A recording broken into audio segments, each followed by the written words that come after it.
Hello everybody, welcome to another episode of News from a World in Flux. My name's Clare Farrell. I'm Charlie Gardner. There have been several heat waves this summer, Charlie. I caught one of them in Europe. I know that it was pretty hot here when I was there.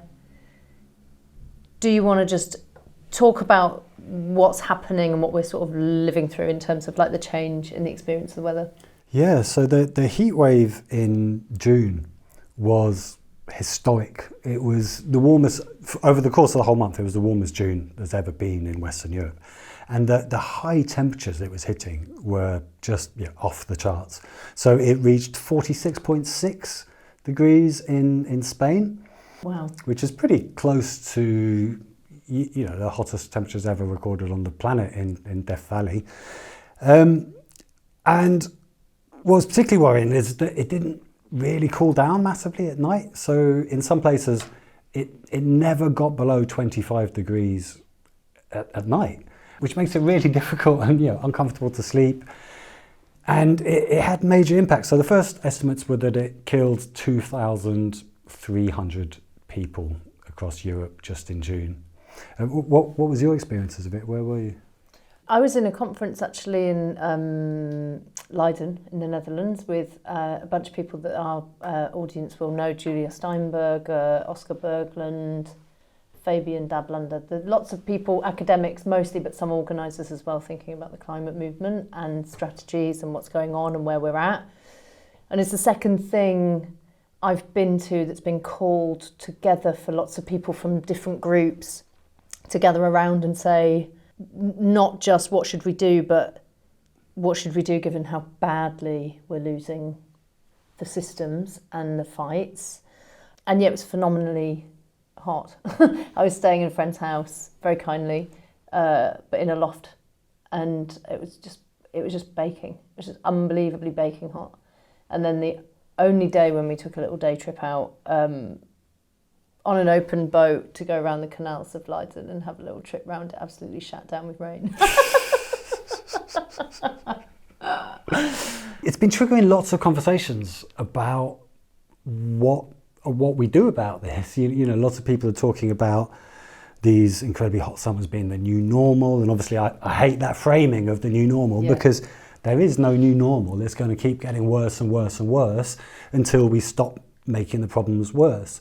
But this idea that Europe has to adapt to properly hot summers now is starting to take hold, and it's a big conversation because everything about our cities in Western Europe and Northwestern Europe is adapted to different conditions. All our houses in this country, if they do have insulation at all, they're designed to keep houses warm in winter. They're not designed to keep houses cool in summer. So the housing we're living in and the cities we're living in is just not how you would design things for the conditions that we now have, and that's going to be a big problem. People are talking about simple solutions like air conditioning and stuff. I'm starting to see adverts for fans on the internet and in print media and stuff. Just new stuff that we never had,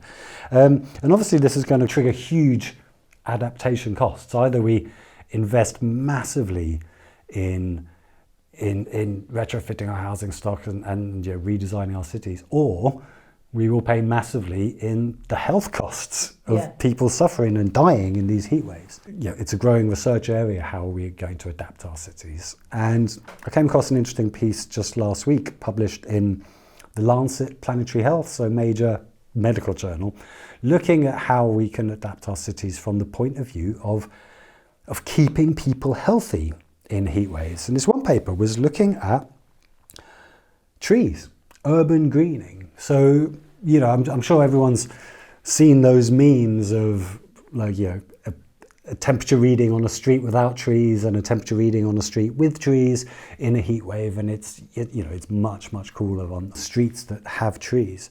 This research looked at data from 850 cities around the world, and it calculated that on average, if we were to increase tree cover by 30% in these cities, it would reduce the average heat that is experienced by people by 0.2 degrees, and it would save 1.16 million lives.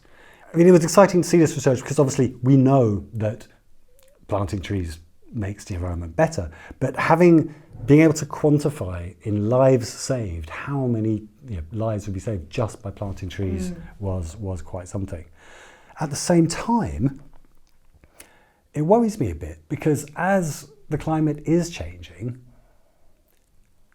street trees become more of a dangerous thing and more of an expensive thing to manage. So in a stable climate, you could plant a tree and you'd be pretty sure that it would be there in 100 years and it would be healthy because you've planted a tree that suits those conditions. What we have now is really, really rapidly changing conditions, which means you could plant a street tree now and it might be healthy now, but in 30 years those conditions are going to be really, really rapidly changing. And we're already starting to see big changes in the existing mature trees we already have. As conditions are changing, trees are struggling. We've seen novel diseases coming into the country, partly as a result of changing conditions. So ash dieback, most famously. We know that trees are vulnerable to storm damage, and storms are getting more frequent and more powerful. There's quite a new phenomenon called southern limb drop, where otherwise healthy looking branches on a tree just drop, they just fall off like by surprise. Trees are a potential threat. Councils and private landowners and stuff, they spend a lot of money on tree safety, and people have expertise in tree safety, right? Well, with this sudden limb drop, normal tree safety checks and stuff won't pick up on it because the branches look healthy. Already this summer, 2 people have died in London in parks from sudden limb drop. My wife manages a garden in Wisbeach in the Fens. She manages a National Trust garden, and they had a massive limb fall off a beech tree, and it raises real safety concerns, and it raises the costs of managing urban trees. And it does worry me that we have this growing litigation culture for decades now, and I do worry that as conditions change, those that are responsible for street trees and trees in parks will increasingly start to see these trees as a growing expense and a risk. If trees are becoming unsafe, I worry that the response will be to have less urban trees, and that would be that's a feedback loop from climate, isn't it? A feedback loop taking us in the wrong direction. This data shows that urban trees are more important even than we thought, and there are, in a stable world, there would be a really low-cost solution, not just to climate mitigation, but also to adaptation too. It's a real priority to plant more and to green urban areas. But I do think we have to be careful about how we do that, and be careful what trees we're planting, how big they get. Probably people should go back to an earlier episode if they missed it, where we talked about how some people were starting to talk, especially in conservation circles, about intentionally migrating species from other parts of the world in order to preempt the speed at which the changes are happening to the planet, because natural migration of species, plants, animals, can't keep pace with what's going on. And actually, somebody reminded me a while ago of a TV interview that I did with on Newsnight, where I was talking with this woman who was older than me and from a sort of renewable energy space, and we talked backstage with her about one of the things that motivated her as an environmentalist, as a young woman, was when she understood that species would not be able to migrate at pace to keep up with the changes that we were going to wrought on the planet. And that's, you know, she was talking about knowing that in the 70s, basically, and how that motivated her as a young woman. So none of this is new. In a similar thread to all of this conversation then, Charlie, we've got a recent article that a lot of people I know have been talking about in DSmog about the front line of kind of climate denial and made up stupid shit, basically, that goes around on the internet when climate disasters happen. And obviously there's a book that's about saving ourselves. Dana Fisher's book. Dana Fisher, suggesting, and I think correctly, lots of other people have said this in the past, that when disasters strike, the problem is more salient. I mean, that's why they've set up Heat Strike, for example, the group that have organised with lots of trade unionists to table stuff about about workers' safety and how the unions can get on board with strike action when they experience extreme heat. So it's obviously true, and there's a Nature paper here that shows, you know, that extreme weather does lead to like heightened support for climate action and all the rest of it. But we're also increasingly seeing that there's lots of times when extreme weather happens and there's no mention of the causal nature of emissions, pollution, money, anything like that. And on top of it, lots and lots of cases, particularly the worst one I saw a little while ago was in Spain, but where opportunist, often right-wing politicians and media outlets will jump on top of a disaster scenario in order to use the crisis for their own political means, and often use a lot of disinformation in the process. It's a really interesting idea. So for ages, like since forever in the climate movement, there's always been this idea that one day climate extremes will get so severe that everyone will be forced to just start taking it seriously, and everyone will get up and take action and force our leaders into taking action. People just seem to take this idea for granted. One day it will happen, right? But there's this sort of wishful thinking element in it, that these things, that people will just organically rise up in response to things, whereas what we know is that uprisings don't tend to be spontaneous, they need to be organised. It's about organising people into a collective force. And I just find it really strange that as a movement, we recognise the potential for what Dana Fisher calls climate shocks, and what other people call ruptural moments. And these ruptural moments are really powerful, not just for victims and vulnerable people that actually suffer events, but they change the underlying narratives of society, and they present new political opportunities. So, the 2008 big financial crash was a ruptural moment that sparked the Occupy movement. The crash was so big, it caused people to, and even media commentators, to start questioning their core beliefs about the financial system and everything else. COVID, the initial lockdowns, was another big ruptural moment. It changed lots of people's attitudes and priorities in society. And there was massive society-wide desire to build back better. And everyone was talking about building back better. And that was a political opportunity that wasn't capitalized upon. But these ruptural moments do have potential as climate disasters arrive closer and closer to home all the time.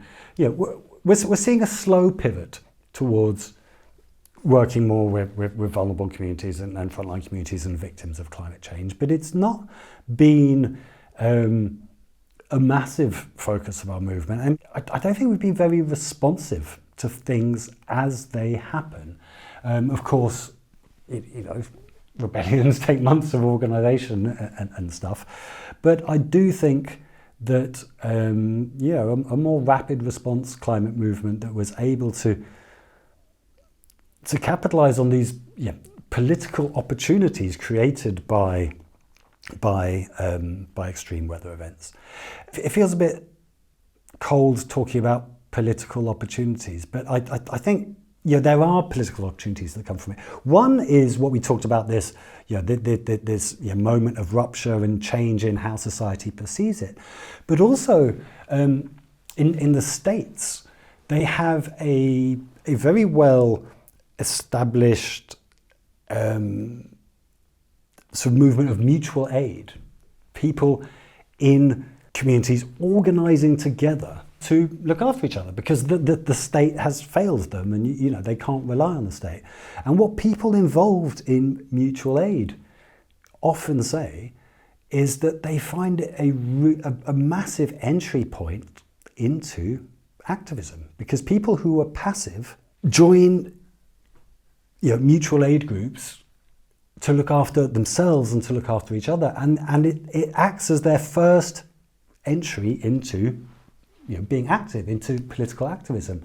And it very often leads them to take a step further. They don't stop there with the mutual aid project. Doing the mutual aid helps them realise how systematically fucked everything is, and motivates them to approach things at a systemic level, because obviously mutual aid is to some extent, it's a sticking plaster after bad things happen, or it can be preemptive as well, but it doesn't address the root causes. It addresses the symptoms at a community level.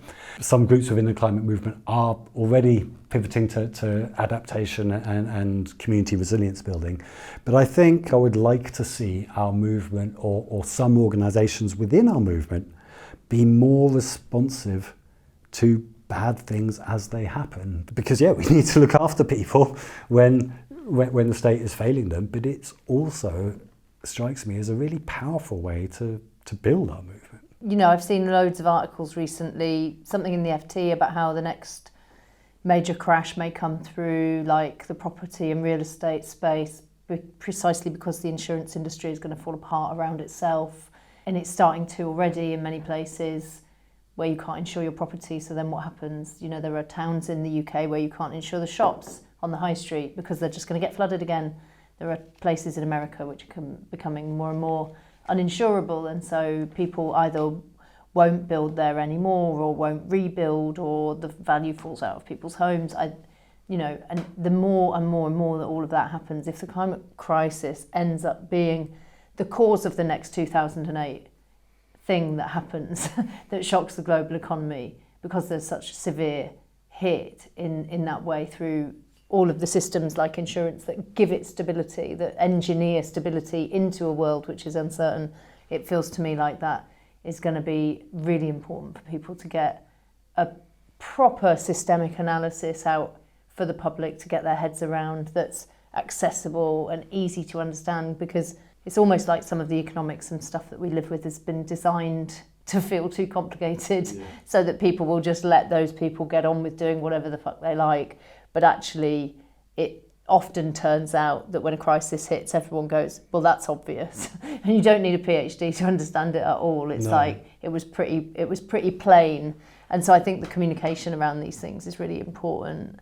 And just on that communication point then, this report in DSMOG that people have been sharing about how when these weather events happen, when disaster strikes, then having this kind of flood of like disinformation all over digital spaces from influencers like Alex Jones and conspiracy theorists and stuff, having this kind of flood the zone with shit strategy, which is appears to be like amazing in scale, actually, the way that it's happening. Yeah, so there was one piece by Alex Jones that was seen on social media more than every single post by every government body and FEMA and the emergency services all put together.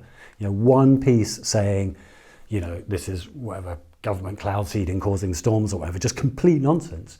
But it's the biggest source of information out there. I remember when there was that enormous tragic flood in Germany that I think, killed around 200 people or something, and those astonishing images of what had been washed down the hill and into all the streets of the village or the town.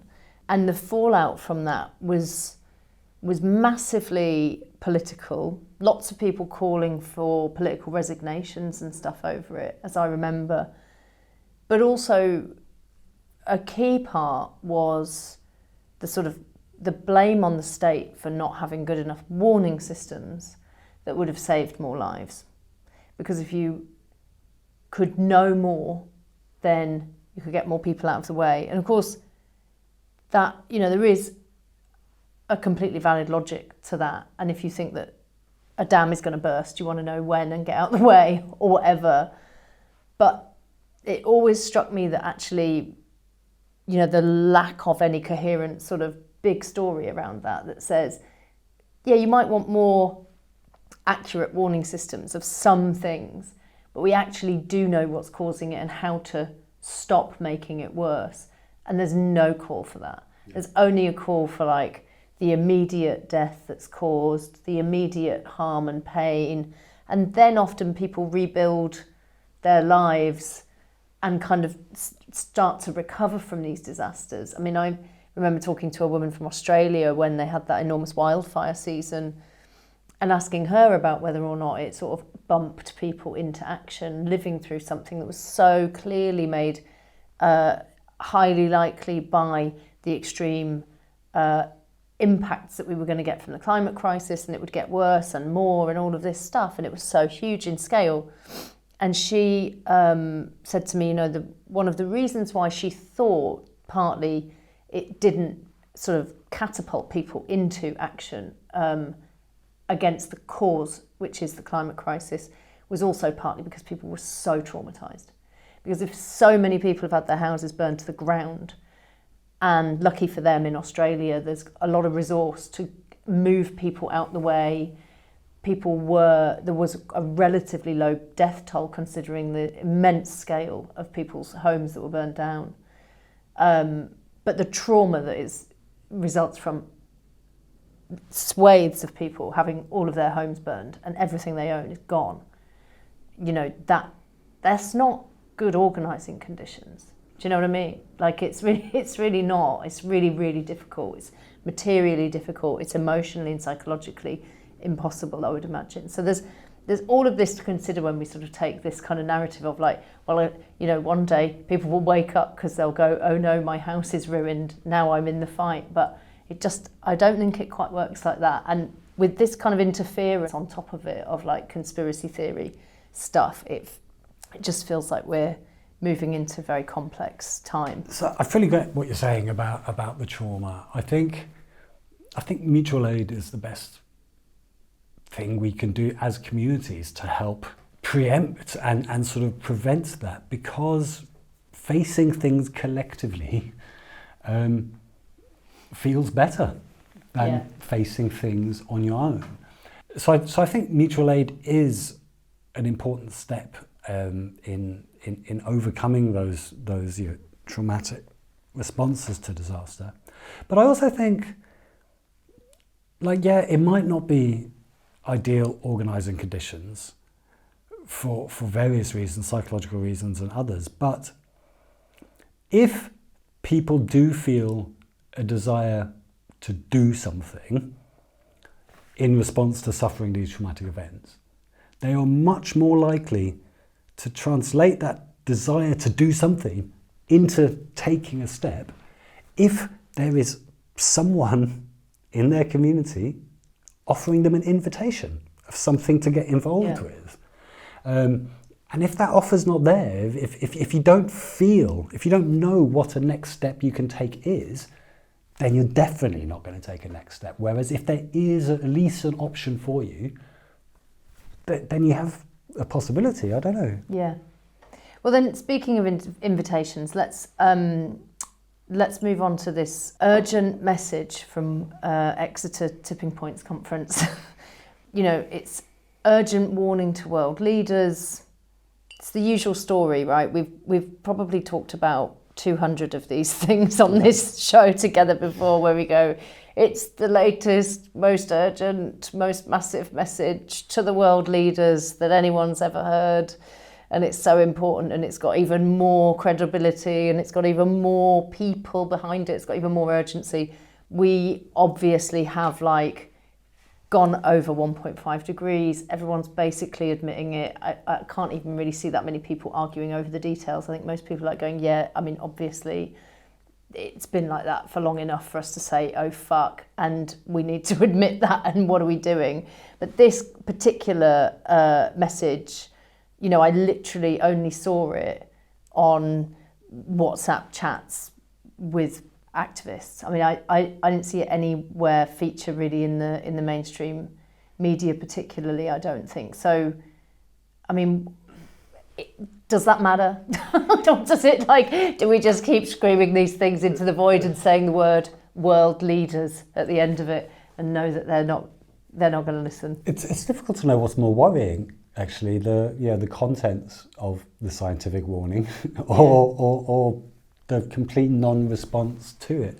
So University of Exeter has this big research centre on planetary tipping points, Tim Lenton and others, and it's this is the research centre where the concept really comes from, and whenever you hear tipping points it comes from these guys. And yeah, they published this warning. It had 200 signatories, so top global scientists, and it was a warning to world leaders, particularly those that are going to be involved in negotiations at COP30 in Brazil in November.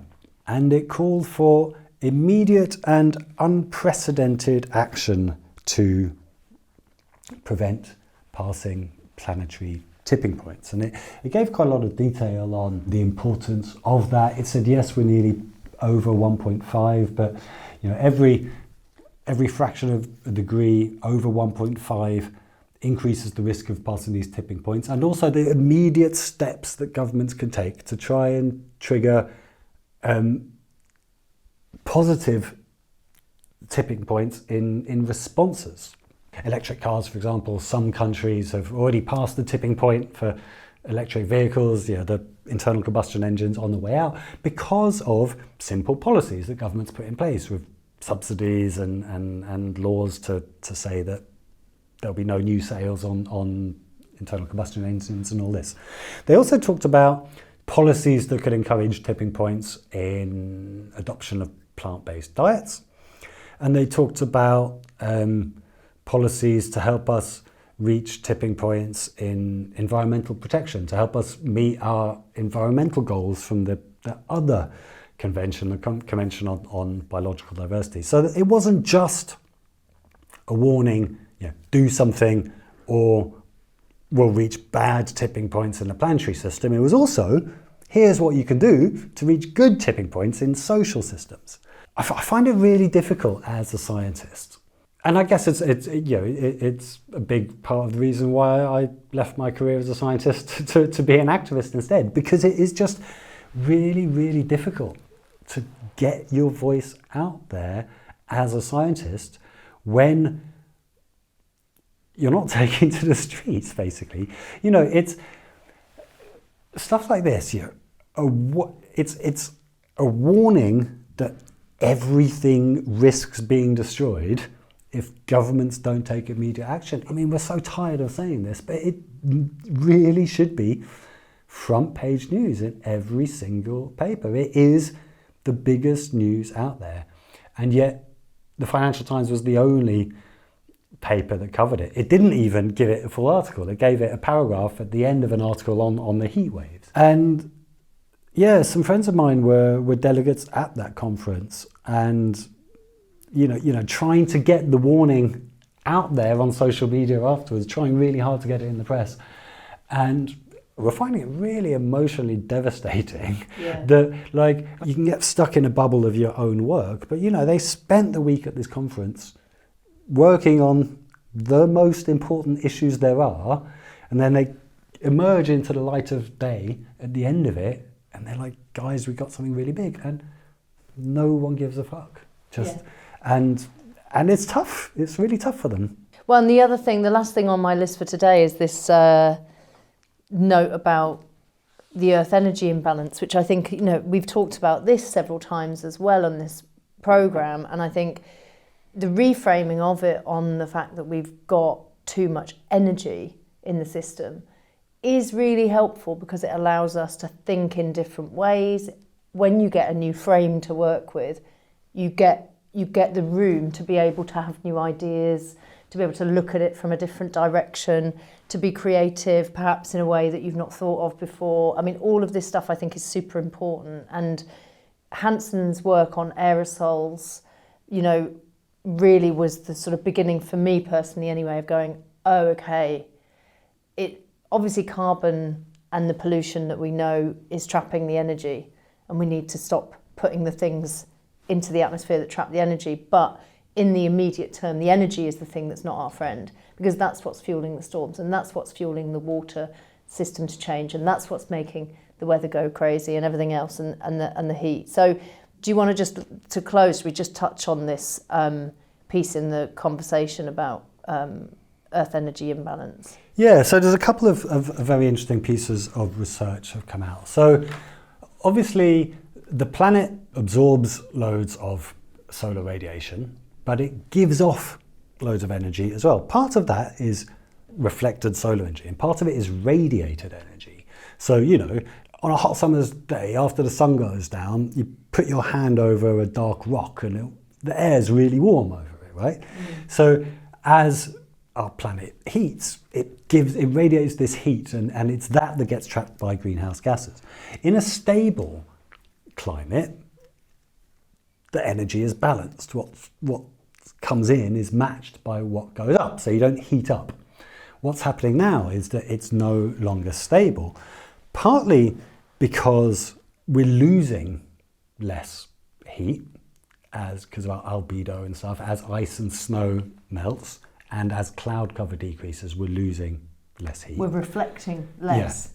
Yeah. But also, as cloud cover decreases, we're absorbing more.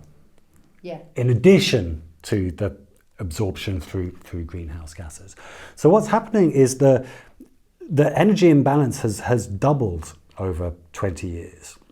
So it's getting a lot stronger. There's a lot of energy coming into our planet, and that hasn't entirely been reflected in extreme weather yet, because 90% of that heat's been absorbed by the oceans. It's not going into the atmospheric system, it's going into the oceans, and which are acting as a buffer. There is some uncertainty. We know that increases in greenhouse gases lead to increase in heating, but there's some uncertainty over the sensitivity of it. Like, how much heating will we get for a given concentration of greenhouse gases? We don't actually know. And the IPCC basically work off models which suggest that a doubling of greenhouse gas concentrations will lead to 3 degrees of additional heating. But there are lots of different climate models that use different levels of sensitivity. So what this research did was they looked at the observed changes in energy imbalance, what's actually happened over the last 20 years. And then they tried to backfit the models to explain the observed increases. And what they find is that models with low sensitivity, like models that say for a doubling of atmospheric concentrations, heating will be less than 2.5 degrees, those models just cannot explain what has happened at all. They just don't produce results that match what's happened in reality. In other words, low sensitivity models are being proven wrong. Basically. In other words, the climate system is almost definitely more sensitive to rising greenhouse gas concentrations than we thought.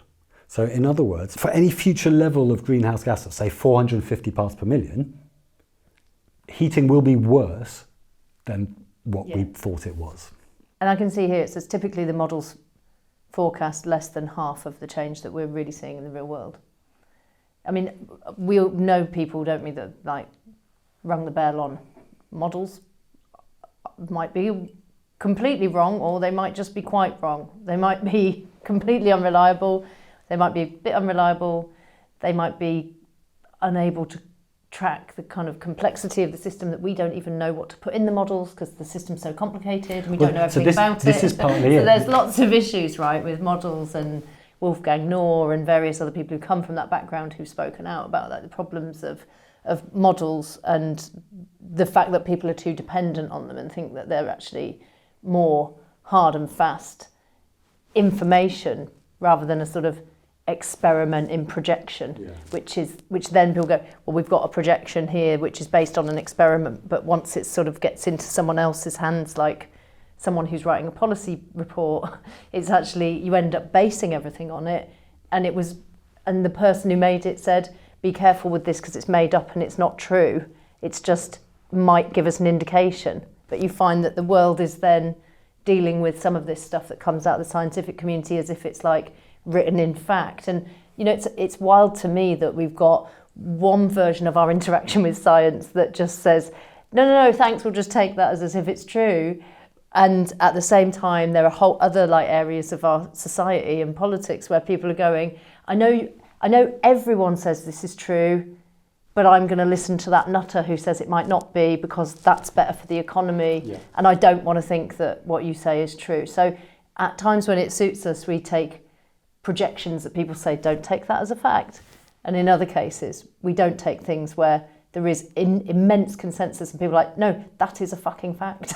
That is a fact. And people are like, no, it might not be though, because it's quite inconvenient. So we're not going to listen to you. And there's this hopefulness that I think this wishful thinking, which obviously pervades all of society. But when we think about these models, I think amongst decision makers, there's this idea that these model outputs are maybe something that might happen in a unimaginable worst case scenario, whereas in reality, those models are the best case scenario. At best. And so our whole approach to dealing with this data is completely twisted. So the UN Framework Convention on Climate Change, which the Paris Agreement is part of, one of its founding principles is the precautionary principle. If something might possibly happen, don't do it. Just take the precautionary approach. Just avoid risk. Don't do it if there's any risk. Whereas our actual societal response to climate change is the precise opposite of the precautionary principle. I don't know what the word for the opposite of the precautionary principle is, but the fuck it principle. Fuck it, go on. We have the word now, the fuck it principle. But that's how we've managed things, and it's Well, we've just agreed in putting together our notes, haven't we, that we'll do a future episode where we're going to talk about degrowth, about economic systems, about models, different ways of living in different relationships to each other around economies. So that's we'll go away and do our reading on that and come back with some more soon. I look forward to it. Cool. Cheers.